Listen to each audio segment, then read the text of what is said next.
My name is Maura Wall Murphy. My father is Bill Wall, who was brother to Sean Wall and Father Tom Wall.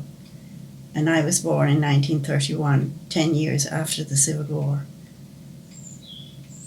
Maura, can you tell us a bit about Father Tom Wall? Yes, Father Tom was in my life from the day I was born. He was very close to my father. He was a lovely, gentle, rather severe man, in the sense that he was a scholar. We were a bit in awe of him. He spoke about 6 languages and had done his postgraduate studies in Rome and in Bonn, and therefore had very European culture about him. We used to go and spend some holidays with him in Ballingarry for a few days each year, and they were educational trips. Sometimes they were scary because he would speak to you in Irish or in French, neither of which we were able to manage, but we were always enjoyed the time with him. He used to bring us up to the turret in the top of the house, the parish house, so he was interested in the stars and showed us the galaxy at night.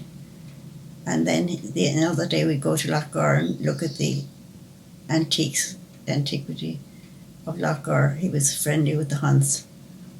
So he was a man of many parts and many interests. But my abiding memory of him was that of not of a man who was war-ridden or rallying troops, but a man who was into education and said, through education, people will be free. I barely knew what he meant, and I didn't understand either. He was always involved in education forum for the diocese.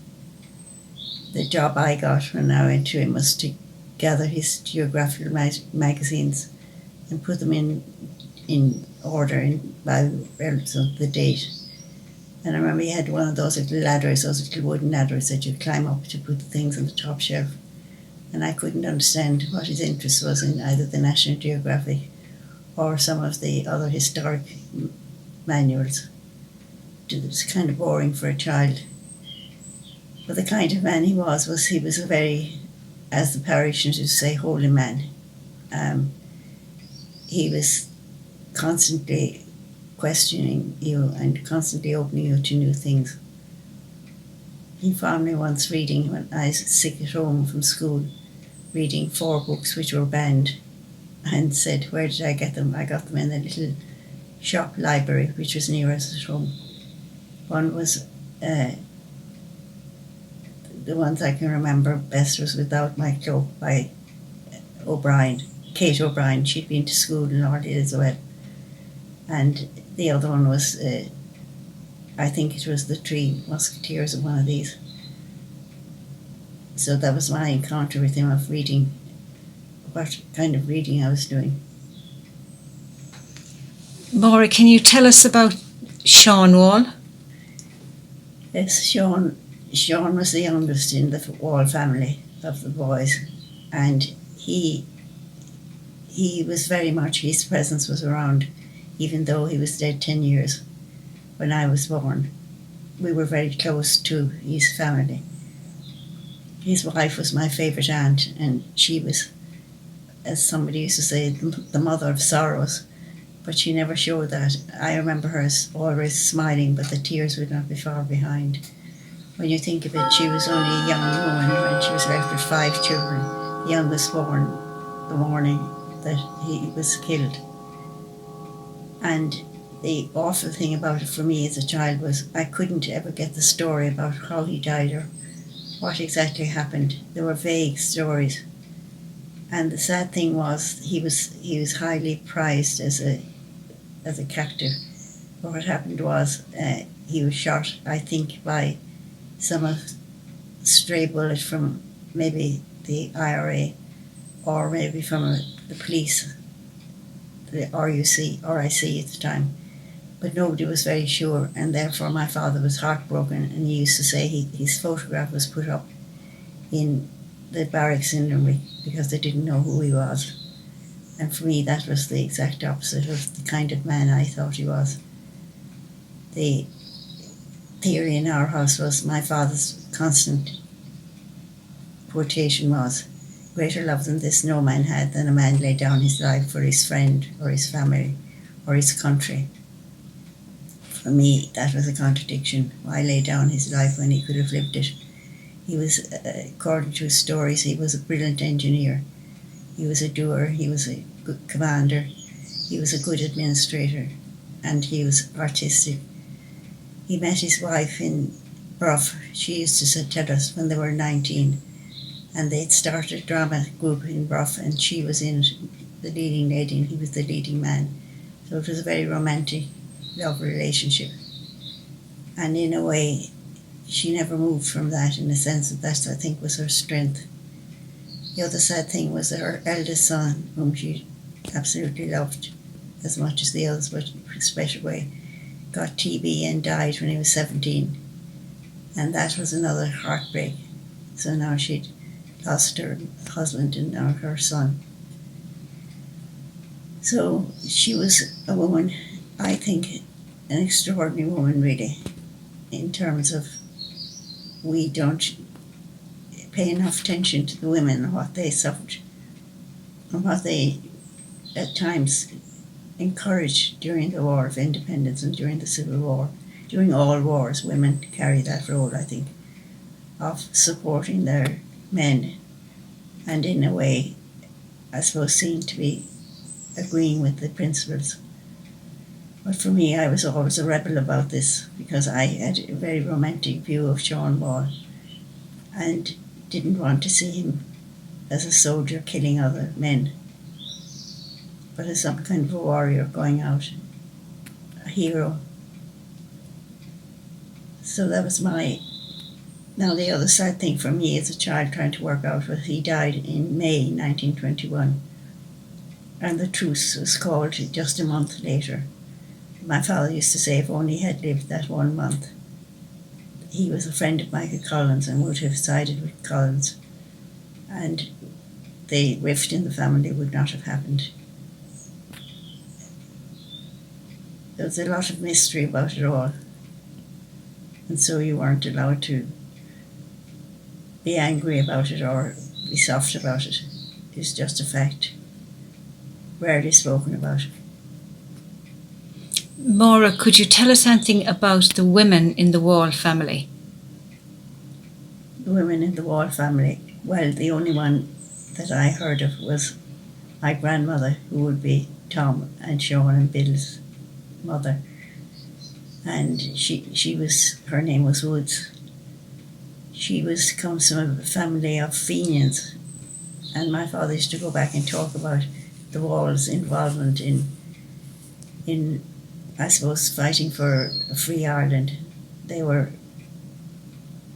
I think at that time, there was an uncle who was a Fenian, and they were very proud of him. And then they were in the IRB and then in the IRA.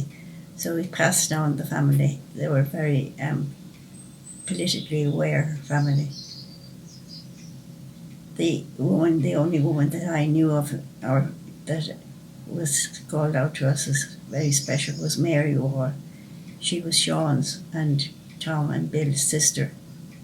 She was near the head of the family and very beautiful, and she did teacher training in Mary I College in Limerick.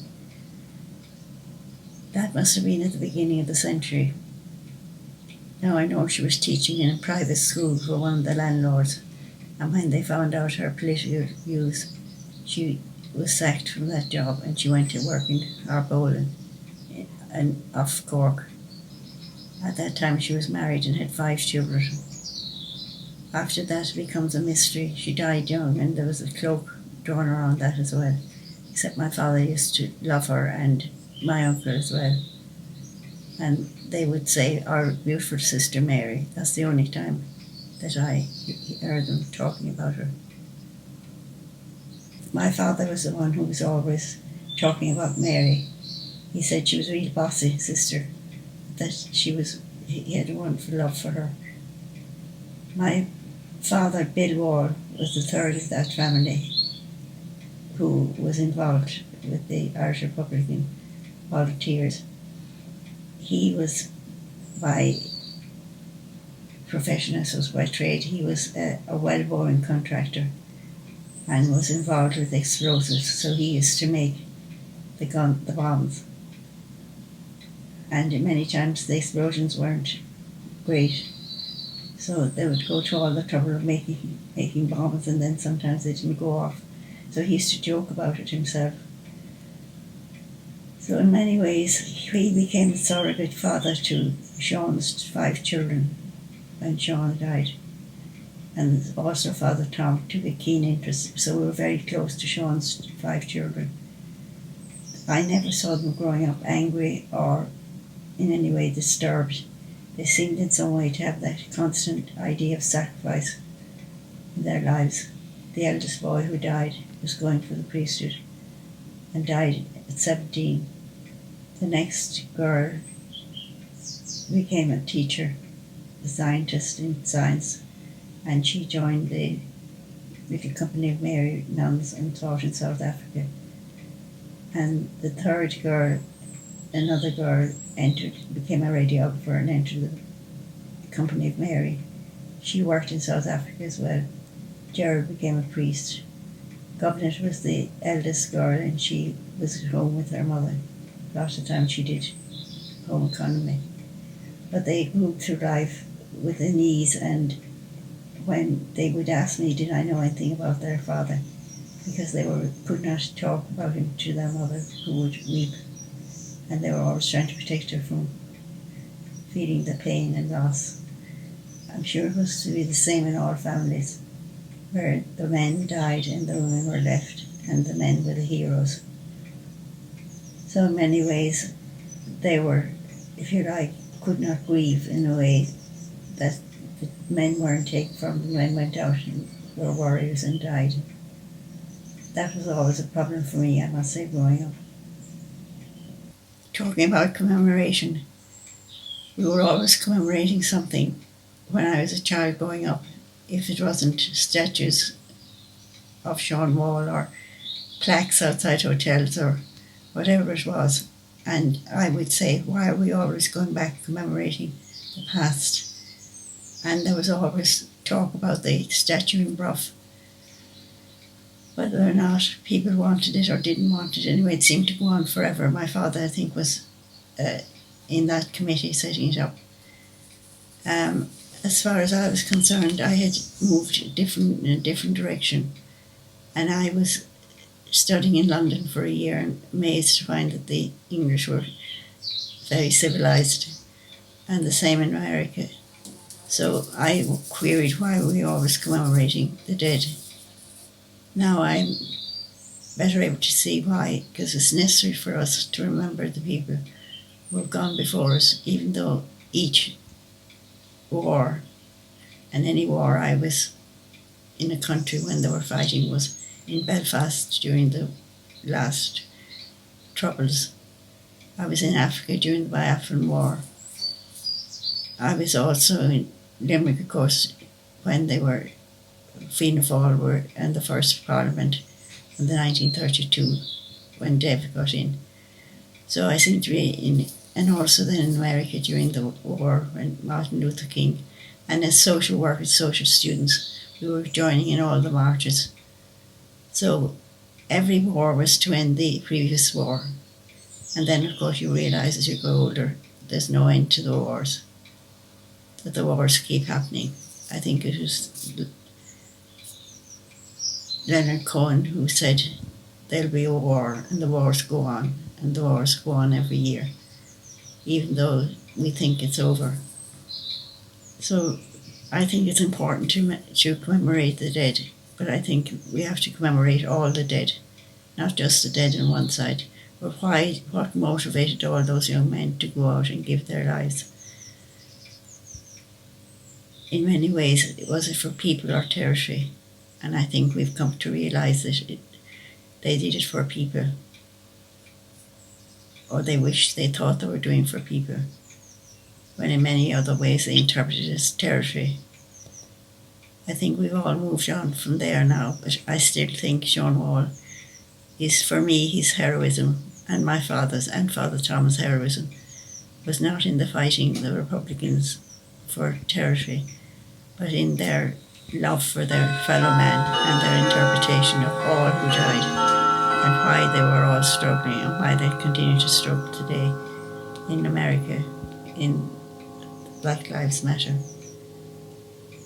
So I think we all need to move towards commemorating everybody for their own, why they were motivated to do what they did and why they did lay down their lives. Thank you.